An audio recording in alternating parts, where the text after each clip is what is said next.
Laudetur Jesus Christus, praised be Jesus Christ. Welcome to Veritatis Vox, a channel devoted to being a voice for the voice of truth, who is Jesus Christ our Lord. My name is Matt Gaspers, and I'm very happy to be joined today by a friend of mine, Dr. Peter Kwasniewski, who I'm sure is very well known to most of you watching. He's, I would say, one of the most prolific writers in the traditional Catholic movement, if not the most prolific, and we're very blessed to have him on our team, on our side. So very good to have you with me today, Peter. How are you doing? Doing very well. Thank you, Matt. Very busy these days, but in good ways. Yes, exactly. And I wanted to mention before we jump into our topic, I really enjoyed your podcasts with Matt Fradd. I really enjoyed your discussion of the traditional Latin Mass with him. I posted about that, so I hadn't heard all of your backstory, so I was excited to hear more of the details of your origin story. That was cool.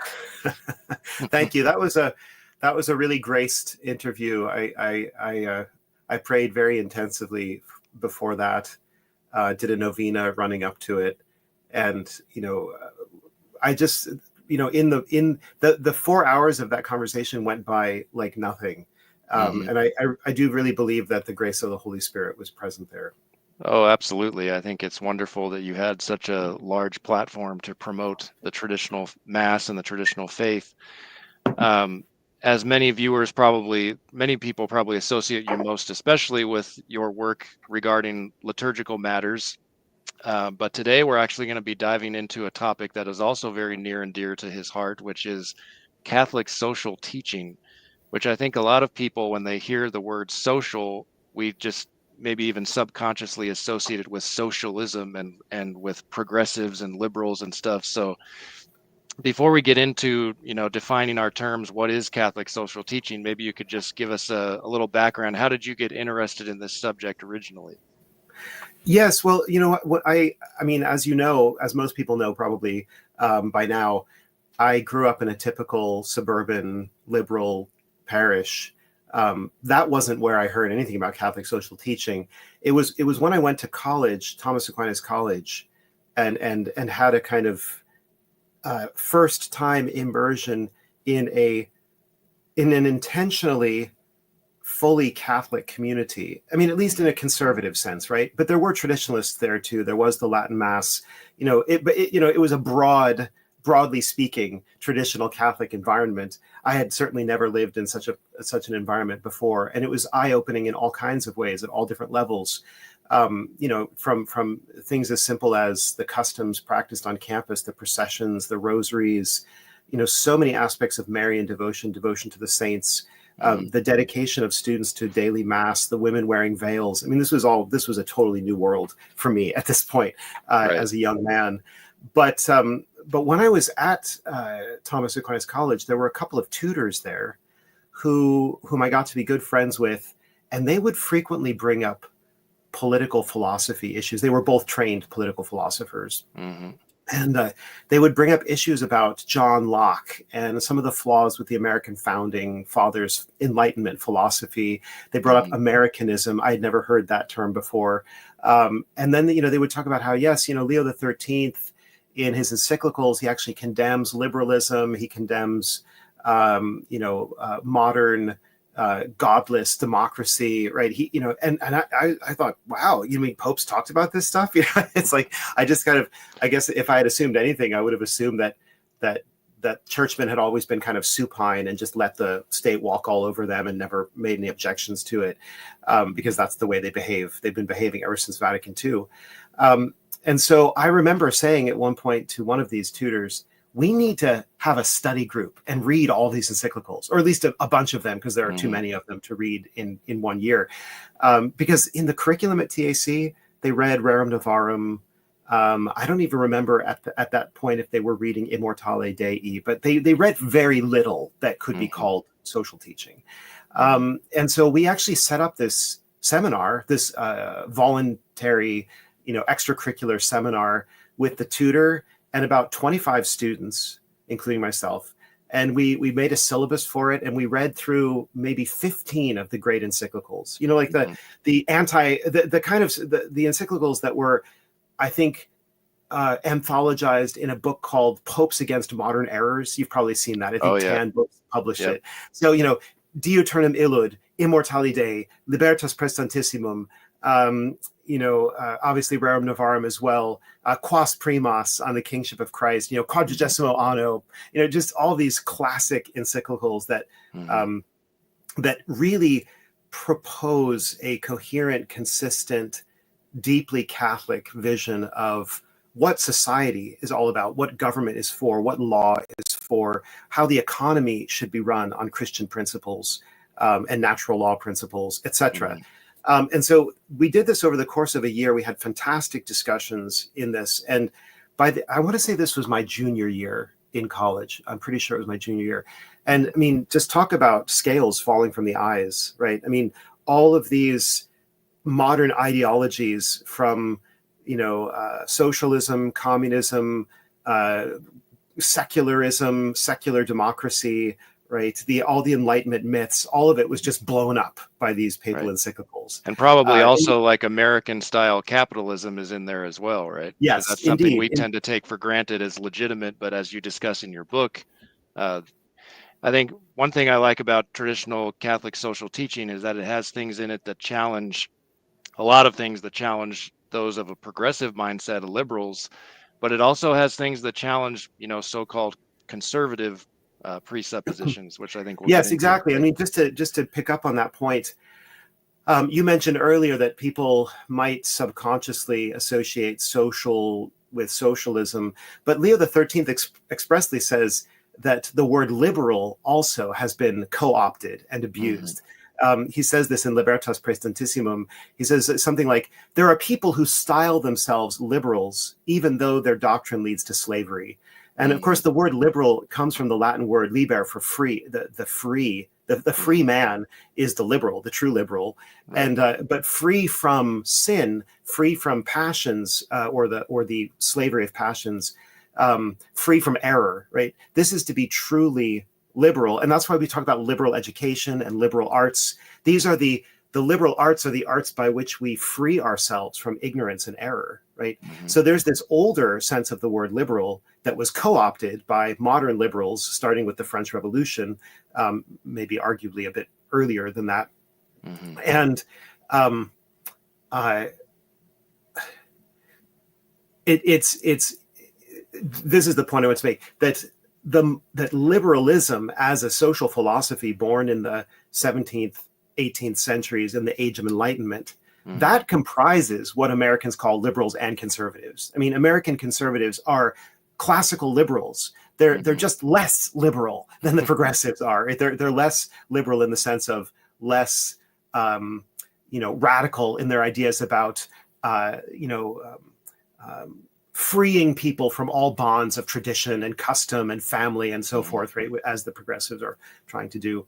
So, in fact, there's a spectrum there of liberalism, and conservatives in the American sense are still very much on that spectrum. So, today we are going to discuss Peter's latest book, which is called His Reign Shall Have No End, Catholic Social Teaching for the Lion-Hearted.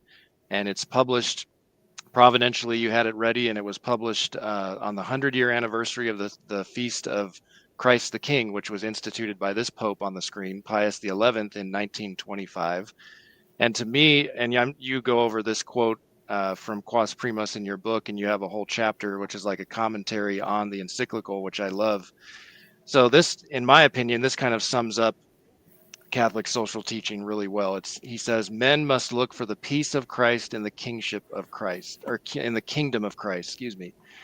When once men recognize both in private and in public life that Christ is king, society will at last receive the great blessings of real liberty.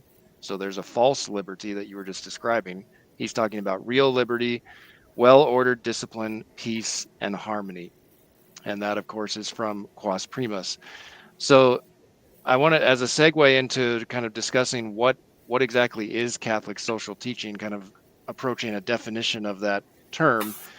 As you may know, the bishops, U.S. bishops, met last week in Baltimore for their, bureaucratic listening sessions or whatever it is they do for 3 days. A couple of one positive thing did come out of it, and I posted about this on X and Facebook. So apparently the bishops approved this initiative to consecrate the United States of America to the Sacred Heart of Jesus on the Solemnity of the Sacred Heart this coming June, so June 2026. And it's part of the church's commemoration of the 250th anniversary of our country's founding. And it goes on to say, this was posted on their social media, USCCB social media. Through this act of consecration, the bishops seek to renew devotion to the Sacred Heart of Jesus and to recognize the kingship of Christ, perfecting the temporal order with the spirit of the gospel. Now, I was kind of surprised to see that sort of language. That's not usually Yes, the sort of stuff that they put out from these meetings. Something indeed. else, something else of note, and then I'll let you have the floor.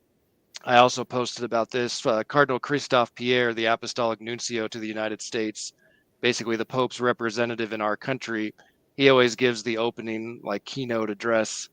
And this year he decided to praise to the heights Vatican II based on something that Pope Leo said in his first address to the College of Cardinals back in May, about having quote unquote complete commitment to Vatican II and the post-conciliar program. And something caught my eye towards the end of his address, which I think will be a great segue into discussing what is Catholic social teaching. He said, he's speaking to the bishops, in our engagement with public life, we are not chaplains to parties or distant commentators, but shepherds who bring the breadth of Catholic social teaching into civic discourse in a way that transcends partisanship. And when I saw that, I immediately thought, well, do most of these bishops even understand the breadth of Catholic social teaching? I would guess not. What do you Yeah, think? of course not. No, I mean it's his words there could certainly be cherry picked and then turned in a good direction. Yeah. But as I mentioned in my book, sadly, tragically, Catholic social teaching has largely been confined and reduced over the decades to really something like social welfare, like welfare for the poor, or even the welfare state. Kind of like the Democratic Party in magisterial form. I mean, Exactly. that's often what it's been reduced to, and it's a terrible reduction. It's even a caricature when you look at the full breadth. If you want to see the full breadth, you have to go to Leo XIII and Pius XI, in particular. Those two in particular, but also Pius X, Pius XII. Even John the 23rd, frankly, is much more traditional. He sounds much more like his predecessors than he does like the ones coming after him. I know there might be some who would dispute me on that, but I'm telling you, I've studied these things carefully, and I would say he's more like his predecessors. But the point is that if you look at these earlier popes, especially Leo XIII, and that's why I called the book For the Lion-Hearted, because it's really taking its inspiration from him. And hoping to make others more like him and his vision. Really, what you have there is the vision of Christendom as a society, a civilization in which the Catholic faith has permeated all aspects of life, from the grassroots, from agriculture and domestic life, marriage and family, all the way up to government, legislation, the arts, the culture, all of these things, right, are permeated with Christianity. And so not in such a way that everything becomes sacred music or everything becomes an icon, but in a sense, everything at least speaks of a Christian mentality. It's compatible with it, it's harmonious with it, and often explicitly promotes it. Like when you go through Europe and you see on every street corner, there's an image of Our Lady or of a saint or of our Lord. It's the faith is just completely integrated into everyday life. That is the paradigm of Catholic society, and therefore Catholic social teaching is really why this is a good thing, why we should strive for it, what's wrong if we don't have it, and therefore how it touches on politics, the political order, and it touches on the economic order. It touches on every aspect of life, and so that's where I want to in a sense help people rediscover that full breadth that Cardinal Pierre mentions, but probably isn't quite clued into. So months. Yeah, I would highly recommend every bishop. If we could get a copy of this book to every chancery, that would be amazing, and actually have them read it. Yeah, yeah. The funny thing, Matt, is that I mean, the election of Archbishop Coakley as the president of the USCCB, I think, and also similarly, the election of Archbishop Broglio, these men are quite a bit more conservative in, let's just say, in the conventional sense of the word, than the other options, other candidates. Right. And what I think would be true is that one-on-one, there are many American bishops, maybe more so than any other nation's bishops, who would agree with most of what I write in my book, right? But they won't do it publicly. I mean, with very few exceptions, they won't do it publicly. There's still too much fear. There's a lot of fear of the Pope Francis effect at the Vatican, right? The Curia is completely comprised of Bergoglians right now. It seems like the whole policy of the church on earth right now is very heavily Bergoglian. And that's why you're not going to get any sitting active bishop to call out. They're not going to say Traditionis Custodes was wrong. They're not going to say, that the kingship of Christ has to be reasserted and the separation of church and state has been an unmitigated disaster. They're not going to say these things. The only people who say these things are auxiliary bishops like Bishop Athanasius Schneider from Kazakhstan, right, or emeritus bishops like, what's his name? Bishop Marian Eleganti, I think is his name. Yeah. Or canceled bishops like Bishop Strickland, right? It's all of the people on the margins, right? I think we need to go to the margins. And that's really what I think we need to do. And just really like Pope Francis said, right? Go to the periphery. Exactly. Listen to the outcasts, listen to the minorities, listen to the impoverished, But anyway, enough of that. Yes, I also saw a friend of mine brought to my attention, apparently the Mexican bishops were also meeting last week, and they had, let me see if I can put this on the screen, because this certainly relates to our topic that we're discussing. So they put out a statement called, let's see if I can enlarge that a little bit so people can see. But, in Mexico, they understand what it means to live, especially in recent history. The Cristeros understand what it means to fight for Christ the King, not only spiritually, but even physically. Yes. So this came out, Catholic News Agency reported on it. Christ is king, not the oppressive state. Mexico's bishops recall Cristeros' legacy. I think that's very important. There's a great movie made a few years ago called For Greater Glory. I highly recommend watching it. Yeah, the reason I stood up for a second is I just wanted to mention to people as well, there's this new book out called The Cristero Counter-Revolution and the Battle for the Soul of Mexico, by Father Javier Oliveira Ravasi. It's a magnificent book. It's the best book in English on the Cristero War, and all that led up to it, the takeover of the Mexican government by the Freemasons, the persecution of the church for decades prior to the Cristero War erupting, and then just the horrible presidents, the series of presidents who were just slaughtering. They were commanding the wholesale slaughter of Catholics, hanging Catholics one by one on telephone poles, along the railroad. I mean, it's insane what they were doing. And therefore, this book goes into all of that, the background, the actual eruption of conflict. It talks about the generals who led the Cristeros. They are amazing people. It talks about the martyrs, Blessed Miguel Pro and many other martyrs. Anacleto Gonzalez Flores, this amazing intellectual lawyer who was like the kind of the thinker behind the Cristero counter-revolution. I mean, it's such a heroic story. I can't recommend this book highly enough. And the other reason this book is valuable is that it talks about how the Cristeros were inspired precisely by Pius XI's vision of the kingship of Christ, right? Remember, Quas Primas came out in 1925, and the Cristero War broke out in 1926. Okay, exactly. So they had explicitly in mind Viva Cristo Rey. They were trying to put that doctrine into practice and try to defend it against the assault of the Freemasonic state. And it was completely full of Freemasons. There's a whole chapter in here that gives, this book is very well written. It's full of scientific documentation, and it Nice. proves that all of these Mexican rulers and all of the parliamentarians, they were all Freemasons, and they boasted about it. I mean, it's all here, right? It's not some kind of kooky conspiracy theory. Right. So yeah, they were inspired by Pius XI. And one other thing about the Cristeros that's very important: most of the Mexican bishops at the time were afraid to combat the government. They wanted to compromise. They were just like the bishops during COVID, exactly like that. Oh, the government said, your priests are not allowed to give sacraments. What did the bishops do in Mexico? They shut down the churches. They did exactly the same thing. And this was a step too far for the regular, ordinary,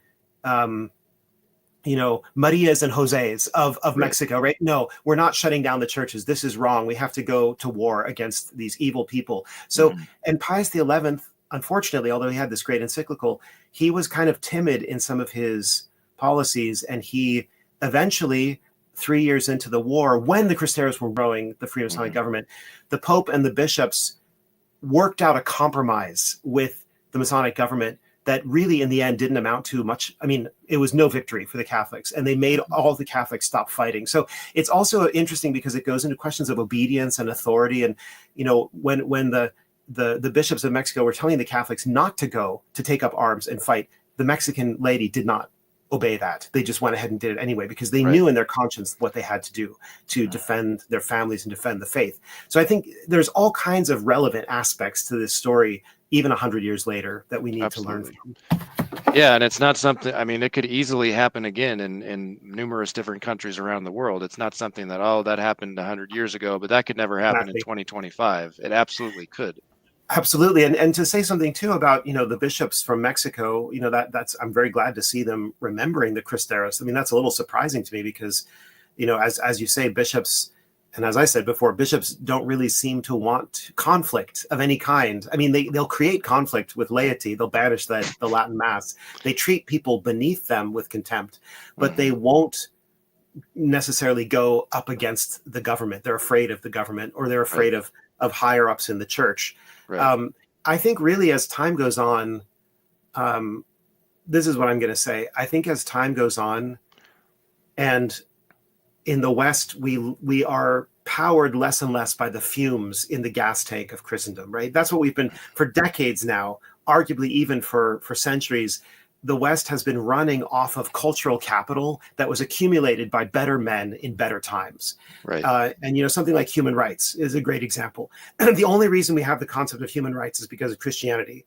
And if you take Christianity away and you look at, say, the Islamic world, they do not have this concept of universal, inalienable human rights. Okay, that's a Christian invention.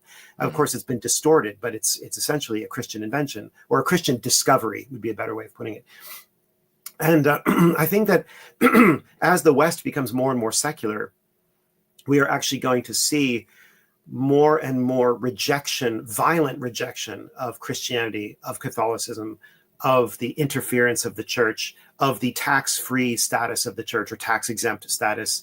I mean, I think, of the traditional family, all of these things are going to be attacked more and more. And I think that's going to create a counter-reaction of people who are asserting, no, these things are important, these things are fundamental, these things are non-negotiable. So, I mean, this is just another way of saying, yes, I think civil conflicts on a massive scale are definitely possible in the coming century, in the next 100 years. I don't know what the time scale would be, but we certainly see already rumbles of that in Europe, in England and in France and in Germany, especially caused by immigration. So, right. You mentioned the Cristeros. Those people understood quas primas as being like a call to arms, not only spiritually, but in a temporal sense as well. Yes. And I want to talk about that a little bit because, I didn't grow up in the traditional Latin Mass. You didn't either. And I think one of the starkest differences liturgically and otherwise is the difference, and you write about this, the difference between the feasts, the traditional feast of Christ the King. Pius XI put it where he did for a reason, because his kingship is not only in eternity and something that's, in heaven. It's meant to have a real effect in the world here and now. But that's not the message that we get from the new Paul VI feast of Christ the King at the end, the last Sunday of the liturgical year, because it's completely changed into focusing on the eschatological, like the second coming of Christ and his reign in eternity, but it's not, doesn't really have any effect in our daily lives today. Can you Mhm. talk a little bit about that? Like Yes. the kingship of Christ, or I guess one way to sum it up is that Catholic social teaching is meant to begin and end with the kingship of Christ here and now, and having a real effect in the world. Exactly. Exactly. Yeah. I mean, the Quas Primas lays it out very clearly. Christ, first of all, God is king metaphorically of all of creation. That's always been true. Right. But through the incarnation, Christ, the Word of God made flesh, becomes the first principle of the entire material order and the entire human race. He becomes the head of the human race, and the ruler of the human race. And then by his redemption, he purchases the whole human race from its bondage to the devil, and enables people to be saved in his kingdom. And that kingdom is the Catholic Church on earth, the Church militant, the Catholic Church in purgatory, the Church suffering, and the Catholic Church, especially in heaven, the Church triumphant. And so that is the kingdom of Christ, his holy Catholic Church. And all who are members of it are his obedient subjects, his citizens. And this is not like subjection to a tyrant. It's subjection to the one who made us and who loves us and who knows us intimately and knows what is good for us and who wants our happiness. We can't make him happier than he already is. He's infinitely happy, but he can make us infinitely happy in the beatific vision, right? And so his kingship is completely beneficent. It's completely for our good. And so it's very tragic when people fight against the kingship of Christ, because it's like somebody banging his head into a rock wall and just bloodying himself and bashing his brains out. No, he is a rock of salvation. He's somebody we're supposed to stand high and stand on top of and be liberated from the swirling oceans of sin and vice and all these things that our fallen nature tries to pull us into, right? And error and ideology, diabolism. I mean, and any of the darkness that we can fall into. So, I mean, the original feast of the Kingship of Christ was instituted on the last Sunday of October in order to say Christ is King of all the saints. It's sort of providing the cause of the effect. The effect is all saints, and the cause is Christ, his grace, his truth. And by putting in that sort of missing gem into the liturgical calendar, he's reminding us that what Christ inaugurated in his earthly life, and yes, fulfills in heaven, is nevertheless meant to endure throughout all of time and have its effects here and hereafter, right, as you put it. And so it's really a feast of the total kingship of Christ over all of reality, including social, political, economic, cultural reality. And so that's why when you look at the texts of the original feast, not just its placement, but its texts, it really emphasizes that he is the king of the nations on earth. Yes. He is the king of laws and arts, and everything we do and say in this world should proclaim him and should give glory to him. And so that's what was lost under Paul VI. And I demonstrate this in the book, right? Paul VI he didn't just transfer the feast to a different day. It actually says, and I show this, Mysterium Paschale, I think, is the name of the document by which Paul VI instituted the new calendar. He says there's a new feast of the kingship of Christ at the end of the liturgical year. And if you look at the texts, they've been modified. They don't mention anymore that he's the king of the nations. They don't mention that the laws and the arts should reflect him, and that magistrates and rulers and judges should be subject to him. No, they don't say any of that. It's all gone, right? So it's just, I call it it's Christ the King a la Teilhard de Chardin. That is the omega point, Christ at the end of time, the eschatological cosmic king, whose reign doesn't really infiltrate very much into our realm. Or maybe they'll say it's a spiritual kingship, so he should reign in our hearts. That is the most important thing, but not outside of our hearts, right? It's kind of a privatized version of, we can have Christ our King, Jesus and me, but don't even talk about how the state owes a public cult and recognition to the Catholic Church. Don't talk about that, right? So that's what happened. Right. I remember the big controversy in Holy Week of 2024 with Candace Owens and Ben Shapiro going at it. This was right before she was let go or whatever happened there. And she caught a lot of flack for simply tweeting out Christ is King. And there were those even Catholics, like I remember, what is her name? Lila Rose entered into the fray in this, and she was saying something like, let's see if I have the quote here. Here we go. She said, "So I think when we say Christ is King," this is Lila Rose on March 25th, 2024, "we have to understand both the historical context and the spiritual context of the phrase and what it really means, because it does not mean political power in this world." And she could not be Mhm. more wrong about that. That's Yeah. and actually, this is another book I want to promote that you assembled years ago. This is like a compendium of all the major documents of Catholic social teaching from Clooney Media. One of my favorite parts of Quas Primas is this statement. So this is Pius XI, Quas Primas. He says in Article 15, "This kingdom," meaning the kingdom of Christ, "is spiritual and is concerned with spiritual things." But then in 2 paragraphs later, he says, "It would be a grave error, on the other hand, to say that Christ has no authority whatever in civil affairs, since by virtue of the absolute empire over all creatures committed to him by the Father, all things are in his power." Yes. Uh, And Go let me ahead. just point out something about that passage you read. Father Thomas Crean, whom I'm sure you follow on X, Mm-hmm. Father Thomas Crean pointed out recently that there's a mistranslation in the Vatican English edition of Quas Primas, Mm-hmm. where it says his kingdom is spiritual, or maybe does it say kingdom or kingship? I think it says this. Let's see.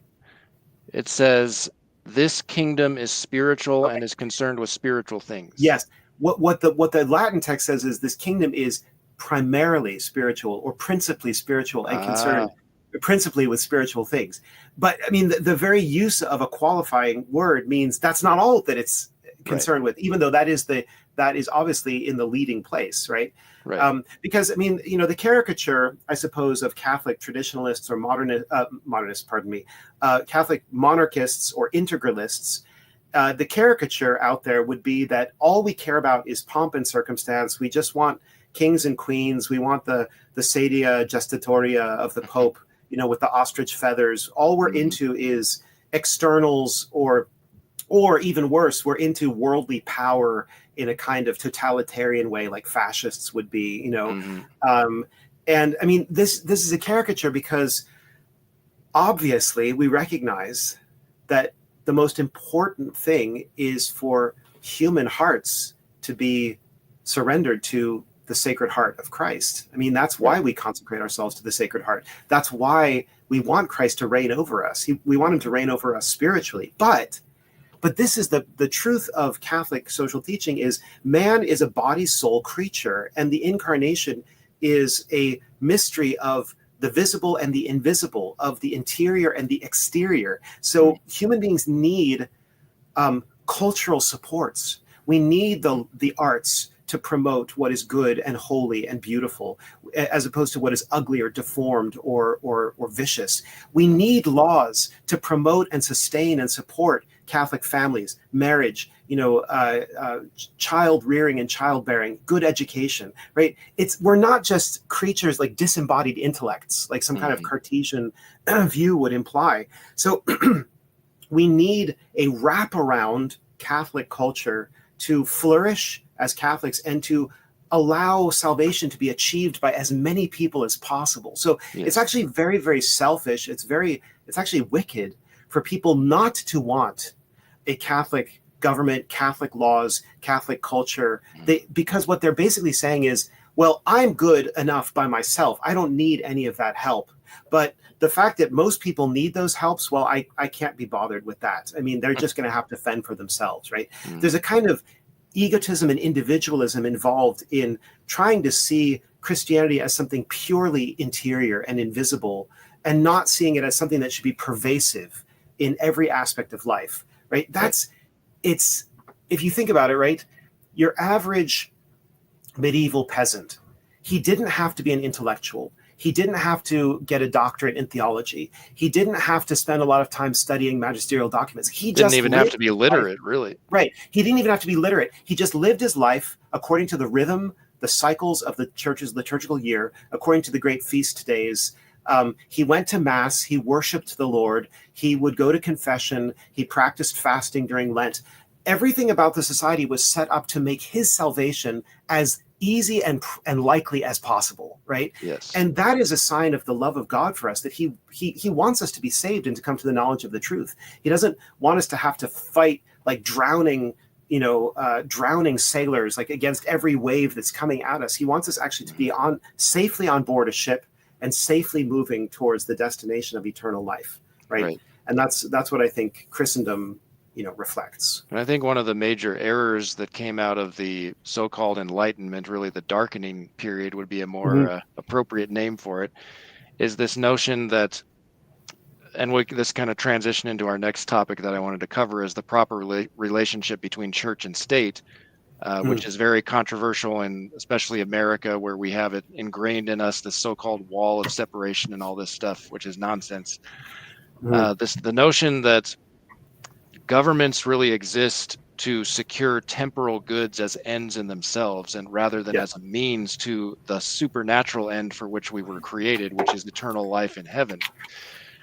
So maybe we could talk a little bit about the proper relationship between church and state, because, like, to go back to what Cardinal Pierre said, the full breadth of Catholic social teaching, that includes the teaching, for example, in Immortali Dei. I'd highly recommend everybody, if you want to understand what it means to have the document, its subtitle is On the Christian Constitution of States. Anyone who's interested in politics and is a Catholic must read that document and other ones by Leo the 13th to understand the separation of church and state is an oxymoron. It's a total contradiction. They were not meant to be separate. They are distinct realities that have their distinct sphere of power and influence, but they are not meant to be divided and like pitted against each other. Exactly. Yeah. Well, I mean, I think you've said it. You just said it very well. Distinct, but not separate, right? And one of my favorite quotes. Oh, go ahead. I'll find this quote while you're talking. Take up with your favorite quotation. Is it the one from Pius X from Vehementer Nos? I do like that one, but one that's even more, I think, getting to the fundamental principles involved is in Immortali Dei. Where does he say here? Okay. So this is Article 6, Leo the Third, and a lot of this is just based on natural law. I mean, some of it incorporates revealed truths, but it's just a matter of natural reason. For example, he says, the state constituted as it is clearly bound to act up to the manifold and weighty duties linking it to God by the public profession of religion. Because governments are made up of individual men. Individual men have an obligation to worship God as the virtue of justice, and according to the way that God has revealed himself and the truths of the faith. He says, for men living together in society are under the power of God no less than individuals are, and society no less than individuals owes gratitude to God who gave it being and manifest and maintains it, and whose ever bounteous goodness enriches it with countless blessings. So he goes on to say, it is a public crime to act as though there were no God. So too is it a sin for the state not to have care for religion as something beyond its scope. And I think that's really part of the Americanist error right there, is saying, oh, well, the state is incompetent in matters religious. Well, that's never been the teaching of the church. Yes. Now, I will say that the American situation is very complicated for a number of reasons. First, when the founding fathers came together to create a government, they knew that they were trying to create a government for a multi-religious society. Let's say, I mean, granted, they were mostly Christians, but they knew there were some Jews. I mean, probably they knew there were some atheists. I can't imagine they would have been ignorant of that, although very few compared to the rest. And then, there were Anglicans, there were Puritans, there were Catholics, right? So it was a complicated situation to come up with a government that could embrace people of different religions without privileging any one of them or without prejudicing any one of them. So it's a challenge. It really is a challenge to create a government for a multi-religious society. A lot of Catholic social teaching admittedly is talking about situations in traditionally Catholic countries like Italy and Spain, where it doesn't make sense for the government not to reflect the religion of 95% of the population, at least at the time that Leo XIII is writing. In fact, it would be downright bizarre to have separation of church and state in a situation where 95% of the people are Catholic. And the only reason that separation was pushed in those places is because you had Enlightenment Freemasons who were non-Catholics, anti-Catholics, anti-clerical at the helm, and that tiny percentage of people wanted to destroy the union of church and state for everybody else. We saw it. It happened in the Spanish Civil War, just like it did in the Mexican Cristero War, that when these anti-Catholics were given the opportunity, they did not stop even at raping and murdering and torturing priests and nuns. This is a fact. These are all facts. But I did want to say one other thing about the American situation, which is that there always has been in this country two different strains. There is the radical Enlightenment strain that you find in Thomas Jefferson, and then there's the moderate Enlightenment strain. It's still problematic, but it's the kind of strain you find in someone like Adams, John Adams, where there's a kind of, it's kind of like today's liberals and conservatives, right? You have this Thomas Jefferson, I don't care if a man believes in one God or 20 gods or no gods, as long as he doesn't pick my pocket or break my leg, it doesn't concern me at all. So this complete privatization of religion, and he's the one who used this expression, the wall of separation. That's Jefferson, right? But then you have others. I think I'm right to invoke Adams, but there are quite a few examples that could be chosen of somebody who would say, without religion, Washington, probably the best example, without religion, this society will perish. If people are not committed to practicing their faith, if they're not committed to obedience to God's law, however they understand that, this is a problem. But still, if they're not religious and if they're not morally virtuous, this whole experiment is going to fall apart. It relies on people being religious and morally upright. And I think that, there's been a long conflict between these two different tendencies within America, right? And I think you could just see that conflict as it plays out over the decades, right? Right. Yeah. Something else I wanted to mention from, let's see. So I think another caricature or straw man that's often put up about, Catholic integralism, which is what we're discussing, that there should be a concord between church and state. That's the ideal situation. Well, then people say, well, what happens to non-Catholics? Are they going to be burned at the stake or forced to convert? And Leo addresses all of this in Immortale Dei. This is paragraph 36. He says, the church indeed deems it unlawful to place the various forms of divine worship on the same footing as the true religion. In other words, false religion should not be given the same rights or the same privileged place in society. But he says, but it does not on that, the church does not on that account condemn those rulers who, for the sake of securing some great good or of hindering some great evil, allow patiently custom or usage to be a kind of sanction for each kind of religion having its place in the state. And in fact, the church is wont to take earnest heed that no one shall be forced to embrace the Catholic faith against his will. For, as St. Augustine wisely reminds us, man cannot believe otherwise than of his own will. So it's not like talking about forced conversions. It's not like Islam. That's not what we're talking about. Exactly. And St. Thomas Aquinas, already back in the 13th century, where people did not have any kind of enlightened ideas about these topics. Even St. Thomas says the ruler cannot and should not try to extirpate every evil that exists in his society, because you can't, in a sense, wage war against every vice that is going to be found in the human race. That we are a fallen race. There's what you have to do as a ruler is institute good laws, a solid, coherent body of good laws. You have to have good magistrates, judges, to apply those laws. You need to have public servants of various kinds. I'm not going to call them police because that would be an anachronistic way of speaking of it. But you have to have people who are going to enforce these laws and who are going to try to capture culprits and criminals. But Thomas even uses the example of prostitution. He says you can't necessarily get rid of this completely. All you can try to do is moderate or mitigate the damages of it. You can try as best you can to minimize the evils, but you can't ever succeed in getting rid of all of them. And it brings up an image that Saint Benedict uses in his rule. He says that the abbot in the monastery, he needs to set a good example, give clear, sound teaching, but he has to be careful not to be too rigorous and too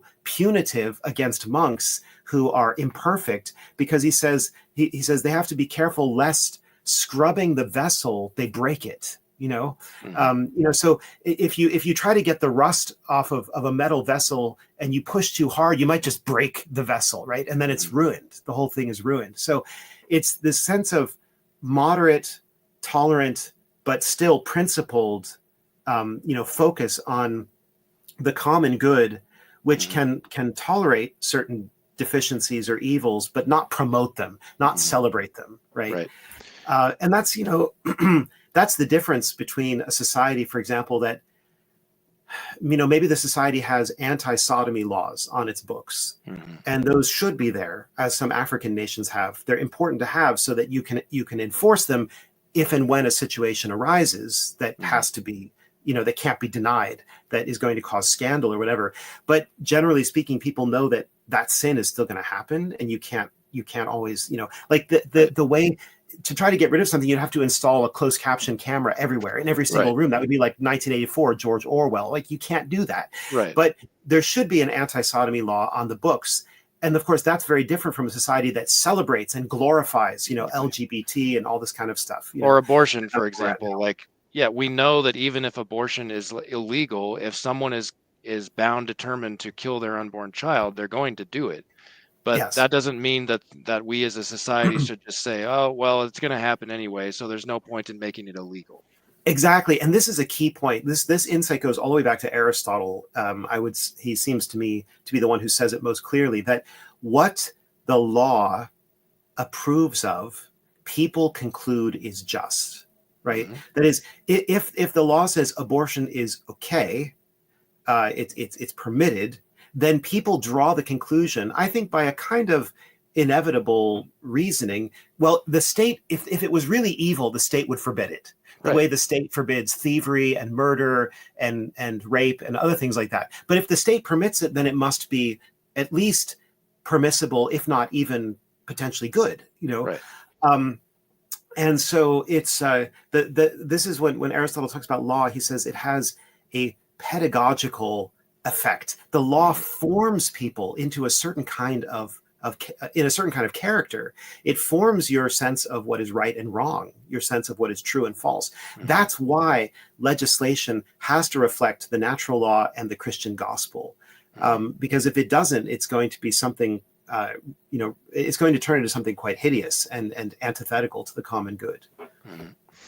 I want to get in a little bit into the economic sphere, because I think that's one that really challenges this more, those of a conservative mindset. You can talk about the universal destination of goods, but to wrap up this discussion of church and state, so in preparation for our discussion, I decided to reread Dignitatis Humanae. I hadn't read the full text for a while. That's Vatican II's Declaration on Religious Liberty. And what struck me is that correct me if I'm wrong, but it seems like that document was written with the mindset that basically it was published, promulgated in 1965. By 1965, the consensus among the church was basically the best we can hope for is a pluralistic society in which the church doesn't have any privileged status. So we just need to focus on the rights of individual believers. Is that kind of a way to sum it up? I think that's a fair assessment. There is some documentary evidence out there, and when you look into the debates of the council over that document, that the council fathers were basically told this document is about Western liberal democracies. Okay. This is not meant to be a universal, although it kind of reads like a universal statement, but it's not really a statement that applies to every possible political scenario. It applies to pluralistic, modern, Western secular democracies. And it's asking, what should the church's policy be with regard to these governments? And the policy should be a broad tolerance for everyone, as long as they're not acting directly against the moral law, right? As long as they're not acting against what essentially the content of the Decalogue, right? Which can be known by natural reason. And so if the church is permitted to do her work in freedom, which, by the way, that to our ears in America, we think, oh, well, that's a no-brainer. I mean, of course, the church should be free to do whatever it wants. Everybody's free to do whatever they want. Well, if you're looking at Spain or France or Italy or Mexico, where the government was violently constricting the freedom of the church, that actually starts to sound like a fairly big request. Like, no, let us be totally free, right? Oh, that is something. That's not nothing. But yeah, so let the church be free and let people pray and believe and proselytize as they will, as long as they're not violating the moral law that is necessary for society. I have a problem with this view in Dignitas Humanae. I know you do as well. It seems to me that it really, well, I think it lands you in some contradictions against past, often repeated and authoritative teaching. I think it just runs into sort of contradictions, an internal incoherence. But be that as it may, I mean, one can understand why it was issued when it was issued. And the weird thing about the document, the thing that makes it, I think, totally bizarre, is that by Paul VI's insistence, at the last minute, there was inserted a phrase that says, this document doesn't change traditional Catholic teaching regarding the obligation of states towards the true religion. I mean, talk about something coming out of left field, right? You know, the rest of the document sounds completely different. So it's, I think, as I say in my book, Dignitas Humanae has been nothing but trouble from the day it was born. It's been the subject of a million different conflicting interpretations. Okay, maybe a million is an exaggeration, but I'm aware of at least 15 different interpretations of it, either that say it does disagree with traditional teaching or it doesn't disagree with it, even though it's kind of, you have to kind of squint, you know, and maybe stand on your head and like do some creative hermeneutics, but you can get it to somehow be compatible with the past. But no two people who talk about this document agree. And to my mind, that makes it an absolute dead end, an absolute ball and chain for the church going forward. I mean, look, Tuco Fernandez in the doctrinal note, Mater Populi Fidelis, that doctrinal note, he says, I think this is just hilarious. He says something like, anytime an expression has to be explained repeatedly and in detail, it's not helpful to the people of God and shouldn't be used. I was thinking, man, you just wrote off half of the Second Vatican Council. You know, I mean, I think these people are not even aware of what they're saying and the implications. But anyway, and it's something else that's. I just wanted to mention one last thing though about Dignitas Humanae. In my book, the book that we're talking about, His Reign Shall Have No End, I do a very modest. I don't defend Dignitas Humanae. I say it's a mess, as I just did. But I say there is a way to there's a way of approaching it that makes it less hostile to the Catholic state than it might seem to be otherwise. That's as much as I'm willing to say about Dignitas Humanae. But this is the key point. There's another document in the Second Vatican Council called Apostolicam Actuositatem. And I actually talk about that for several pages because that document has amazingly clear statements about how the gospel, the law of Christ the King, should inform secular society, should inform laws and governments.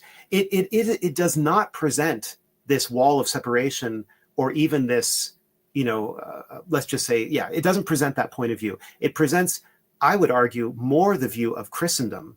And in that way, I think even within Vatican II, you find tensions, not to say possibly contradictions, between one document and another. What Apostolicam Actuositatem is calling for is going to end up in a situation very different from what Dignitas Humanae is talking about. Right. So. And you talk about this there are two chapters in particular that I really enjoyed in your book. Chapter 11 is called The Resurrection of Christendom. And then chapter 12 is the Catholic State. And you quote the document you just mentioned there. It's from paragraph or article 7. And the Vatican II says, The whole church must work vigorously in order that men may become capable of rectifying the distortion of the temporal order and directing it to God through Christ.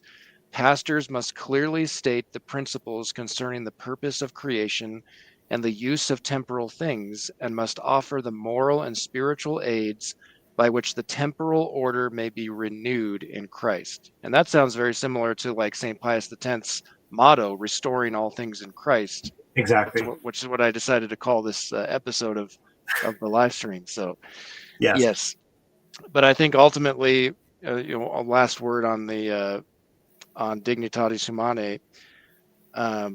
The last paragraph I think is very revealing. So this is Article 15 of the document. It says, "It holds true that men of the present time hope to be able freely to profess their religion, whether in private or in public, and indeed religious liberty is now declared to be a civil right in most constitutions, and it is solemnly recognized in international documents." So that's where I get the idea that they're basically saying, well, this is kind of where we're at. This is the best we can hope for. So we need to work within that framework. Hmm. But another way of thinking about it, the first document in this reader is Pius the Ninth's Syllabus of Errors. And the last error on the list is something like the Roman pontiff must reconcile himself and come to terms with progress, liberalism, and modern civilization. And to me, it kind of sounds like that's basically what Dignitatis Humanae is saying. Like, we just need to accept the things the way they are. And the idea of having a renewed or resurrected Christendom is just a fantasy. That's kind of Yeah. how I see it. Yeah, and I agree. No, I fully agree with that, and that's why from Leo from the syllabus of errors onwards until Vatican II, the way that Orthodox theologians spoke about these matters is they talked about what was the ideal, namely the union of church and state. Mm-hmm. And then they talked about what was the reality, the deviant reality that had to be tolerated until something better could be put in its place. And they use this language of thesis and hypothesis, and I go into that a little bit here, but the point is that I think that it's ultimately more consistent for Catholics to say, we're not where we ought to be. Here's where we ought to be. Here's the way things used to be for good reason. Here's how they ought to be for equally good reason. Right now, we're in a big mess, and the big mess is due to all kinds of errors, to ideologies, to the passions of men, and and so there, at least, if you tolerate a situation, you know that you're tolerating something which is imperfect and which is destined, which is not approved of by God, and which is destined to perish, right? But the Vatican II approach seems more to be like, okay, now we're going to just bless the modern situation and say, not only this is how it is, but maybe even this is how it ought to be. And I think once you get that, you cross a red line into, a serious problem. Right. So. And I think that's why Archbishop Lefebvre was so vehemently opposed, especially to this document, because he grew up in a very thoroughly counter-revolutionary traditional Catholic family in France. And he recognized where this was going to lead to. It was basically embracing the principles of the French Revolution. And even Cardinal Ratzinger, in his book Principles of Catholic Theology, he referred to like three documents, the trifecta of Gaudium et Spes, Dignitatis Humanae, and Nostra Aetate, as being like a quote unquote counter syllabus, as if that's a good thing. Well, yeah, but Ratzinger, again, I'm sorry to say this, but Ratzinger is a complicated figure too, because he also wrote a commentary in the I think it was the commentary in Vatican II, edited by For Grimler and Rahner, in which he accused part of Gaudium et Spes of being downright Pelagian, right? Oh, wow. So Ratzinger was not a fan of every aspect of Gaudium et Spes, or really of every aspect of the council. He's well, that would have to be a whole separate conversation. try to crack the code of Joseph Ratzinger. He's more sophisticated than people realize. Right. Before we wrap up, because I know we're getting close to an hour, as I've mentioned a couple times, Catholic social teaching has plenty that challenges the more progressive and liberal minds, like what we've been discussing most of this time. but it also has very challenging hard truths for those who are more conservative in their thinking, specifically in the realm, I think, of economics. And you devote part Yeah. 3 of your book is called Material Goods in the Kingdom of Heaven. And 2 chapters that I read in preparation for the discussion today is chapter 7, Are Property Rights Absolute? And then also chapter 8, The Dispute Between Distributists and Capitalists. Because I think when people think of, that, well, if property rights aren't absolute, then what are you, a socialist, a communist or something? Yes. Is that what this Yes. is really Yes. about? So maybe Yeah. just a few minutes in wrapping up, you can Sure. address the economic hard truths for conservatives in Catholic social Yeah. teaching. Well, I mean, it's the trouble really is, as I said before, that there are two branches of liberalism. There's classical liberalism, which Mm-hmm. is still a product of the Enlightenment, and that's where you get the concept of the free market and the invisible hand. Adam Smith, all that stuff is very modern philosophy. That's not has nothing to do with the way the church thought about these things Mm-hmm. before then. And even, by the way, even if you bring in some Baroque scholastics who talk about economics and trade and so on, they're still not on the same page as the capitalist thinkers are. But then you have the sort of the radical liberals, the Jacobins, the ones who want to burn down the West, and who are really they're the ones who turn into Marxists, into socialists and communists, right? Mm-hmm. So capitalism and communism, I think John Paul II, his analysis is really on target here. He says that both of these are forms of materialism, right? Mm-hmm. In a full-fledged form, capitalism is a form of materialism and Mm-hmm. secularism. It's not as such because it's compatible. basically it's treating temporal goods as the highest good, right? In Yes, both exactly. systems. Yeah. And that's something that Pius XI, right, the Pope of Quas Primas, of the Kingship of Christ, he makes that very clear in his encyclical Quadragesimo Anno. Right. And this is what I say to people who bristle when they hear any criticism of capitalism and say, look, this is not a post-Vatican II phenomenon. Just go and read Quadragesimo Anno. It's the best document, by the way, on this topic. It's absolutely the best. Just like his document Casti Connubii on marriage is the best of all of the papal writings on marriage. Mm-hmm.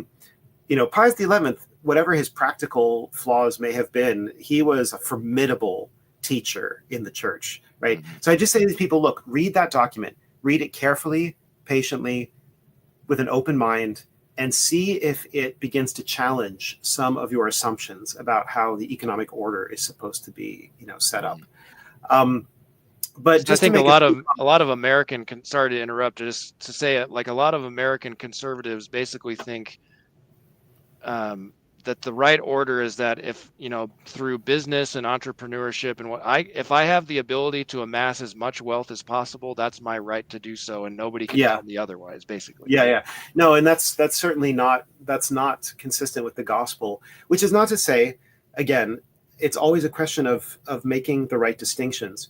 Wealth is not evil in itself. No created good is evil in itself. However, the Bible contains many, many, many warnings against the corrosive effects of wealth on the human heart. And that's because of our fallen nature, our disordered concupiscence. Wealth does tend to corrupt people. And do I have to prove that, or can we just look at the news, right? So really what I want to say about this is that people fall into the trap of assuming, and they assume it because it's the only thing they've ever been told, that the only alternative to socialism or communism is capitalism. So people have this binary system. And it's as flawed as an American thinking the only two options are Republicans or Democrats. I mean, practically, those are the only two realistic parties. But those two parties are so defective from the point of view of Catholic social teaching, that we have to admit, well, we might be stuck voting for one party or the other, but really this is a terrible situation. And hopefully someday there will be some other option, like a real conservative party, not a sort of fake conservative party. But the point I want to make about this is there are other ways of thinking about economics. Distributism I bring up here because I think it really is, I hesitate to say a via media between socialism and capitalism, because it's not really on the same level. It just has a different view, a different vision, a vision in which marriage and family are primary and fundamental, which is not the case for capitalism. That's not the case. Where local culture is primary, That's not the case for capitalism. Capitalism historically breaks down marriage and family. It breaks down local cultures in favor of global corporations.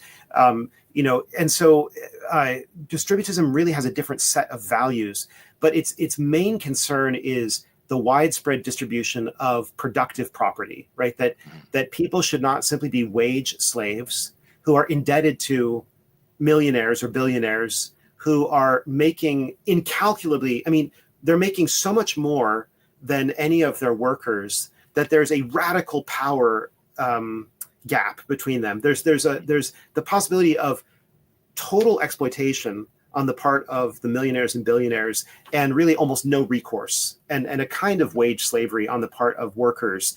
And what you see is with usury, with mortgages, all of these instruments that capitalist banking uses, they are very, very inimical to ordinary human life, to marriage and family, to local culture. And this is something, obviously, we don't have time to go into detail about this, but the point I want to bring out here is distributism is in favor of private property ownership. Absolutely. So is Leo XIII. But in favor of it in a widespread manner that actually benefits everybody, and not mainly to the benefit of an oligarchy. Distributism is in favor of entrepreneurship, of free initiative, of a business market, not a free market, that's an Enlightenment construct, but of a business market, right? So it's the things, the goods, this is what I would say, the goods that capitalists, Catholic proponents of capitalism want, those goods are still obtainable through distributism, and the church still supports those things. But the church condemns, for good reason, many of the associated pathologies that come with capitalism as it's understood by modern economists. So anyway, to get into those details obviously would require a separate conversation. And in fact, there might be other people who are better to talk to than I about that particular area. Well, I think another remedy is simply to buy this book, and you discuss it in part 3, chapters 7 and 8 very well. I also like in chapter 9, you give it's called Self-Entanglement in Riches, and you give some very practical suggestions about how people can live according to our Lord's beatitude, blessed are the poor in spirit. You talk about the importance of tithing 10% of your income, just how to simplify, how to not fall into the materialism that we're constantly bombarded with in the world, and to live simply. Doesn't mean you literally have to be destitute or poor. That's not what we're talking about, but live simply. Like one of them, I remember you say, before you make a purchase, do I really need this, and do I need it right now? That's sort of.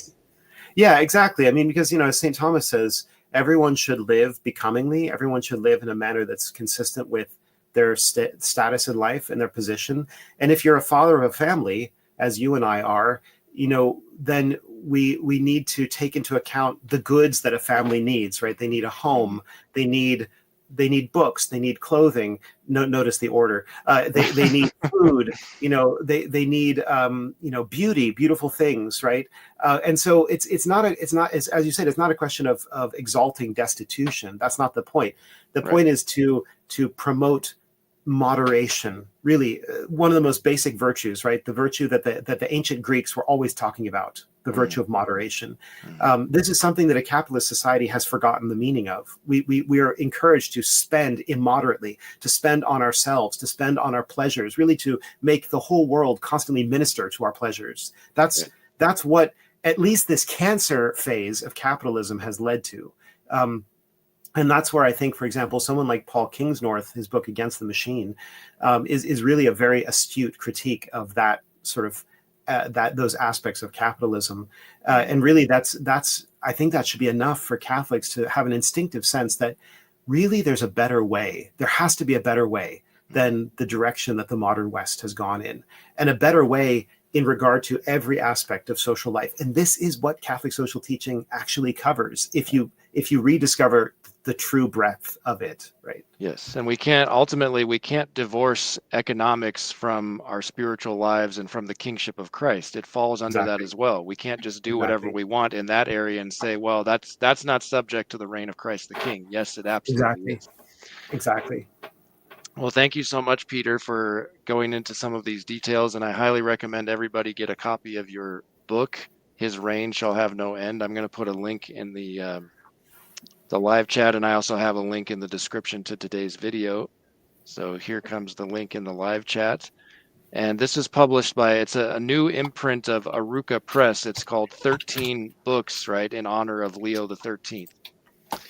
So before I let you go ahead. I would also mention, pardon me for interrupting, Matt. Sure. I would also mention that because Arauca Press is located in Ontario, it's a little more challenging for them to fulfill orders in the United States.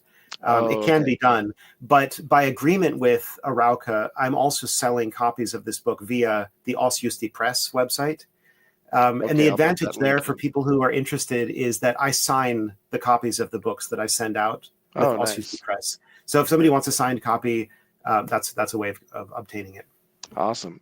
Before I let you go, I know you've been very active in this new platform called Pelican Plus. I want to put the home screen on the display that. Give me just a second here, and you can tell us what exactly is this new platform and what's going on over there.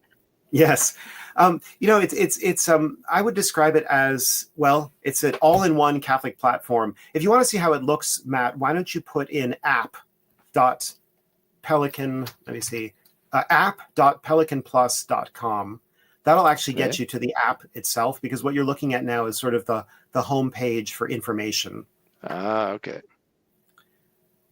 There we go. Here we go. So when you get to this app, this is a sort of all-in-one digital platform made by Catholics for Catholics, and very much for tradition-loving, tradition-embracing Catholics. I mean, obviously, we're interested in anybody coming to view our content, and a lot of it is not traditionalist specifically, but it's an environment that's very friendly to tradition. For example, we have a sacred music library of chant and polyphony. Mm-hmm. We have stories about the lives of the saints told in a sort of 1930s radio style. We have Pelican Brief, which is our news channel. We've got My Tradition and Sanity, which is migrating from Substack over to Pelican Plus. We have lots and lots of podcasts. Well, this one looks interesting. Boomer's Church. Yeah. It's Ed Schaefer's program where he interviews people about what it was like to live during the Vatican II period and go to seminary and things like that. We've got documentaries, like we just launched a documentary on Saturday called The Great Indoctrination, which is exclusively on Pelican Plus. It's about the fate of education, what happened to education in the West and how we can fix it. We've got a prayer app here. If you scroll up a little bit. Stop right there. So we've got, for example, the Roman Martyrology is read every day. You can pray the mysteries of the Rosary in Latin or in English. We've got them chanted or spoken. It's like an all-in-one app. I like to say it's like a Catholic Daily Wire plus YouTube for the podcasts, plus archive, for the ebooks and audiobooks. Plus, Substack for the written articles. So we're basically trying to build something that nobody's done before. And I think it's fantastic. It's really taken off. And I would encourage people to check it out. Wonderful. So it's like a monthly, you pay a certain amount per month and you get access to this content? Yeah. So there's some material available for free just so that people can check it out. Right. And then there are different levels of membership. There's a basic membership, a premium membership, and then a family membership, which allows for multiple users. Okay. So monthly or yearly. And that enables us to have just a remarkable lineup of people. We just brought Charles Coulombe on board, and people who are coming to Pelican Plus are leaving where they've been in order to be on Pelican Plus. That's kind of what I was wondering. So your individual initiatives like your Tradition and Sanity, Kennedy Hall's Mere Tradition, et cetera, the Traditional Thomist, those are not continuing to function independent of Pelican Plus. It's all on Pelican Plus now. Is that correct? That's right, with this exception that there will still be teasers or trailers or excerpts published elsewhere so that people can see, oh, okay, they didn't just disappear from YouTube. They're still on YouTube. But if you want to get the whole thing, then you come over to Pelican Plus. And part of the thinking behind this is, it's six of us co-founded this together. And part of our thinking is, why are we Catholics giving so much of our money to secular organizations, to YouTube and Substack and Google and, on and on and on. Apple, right? All of these companies are taking huge cuts of everything that we Catholics do. And, granted, they provide a convenient platform. Okay, we understand why people do it. I've done it, you do it. But wouldn't it be great to create an environment that was really, truly owned and operated by Catholics for Catholics? So that's, in a way, this is an application of Catholic social teaching, I would say. Yeah, it's that kind of like a Catholic content creators guild, it sounds like. Yep, exactly. Yeah. Very good. All right. Well, thank you again so much for joining me today. I hope everybody's enjoyed. We have a little over 200 people joining us live, so thank you all for joining. Please like the video, share it, and subscribe to my channel, and consider purchasing a subscription to Pelican Plus as well. We hope to hopefully we'll have opportunities to discuss again in the future, Peter. I love your work, and keep up the good work. You're doing great things for Christ and his kingdom. So thank you so much. And may Christ reign in our hearts and in our homes and in our land. absolutely. Until next time, God bless you all. Godspeed, and take care.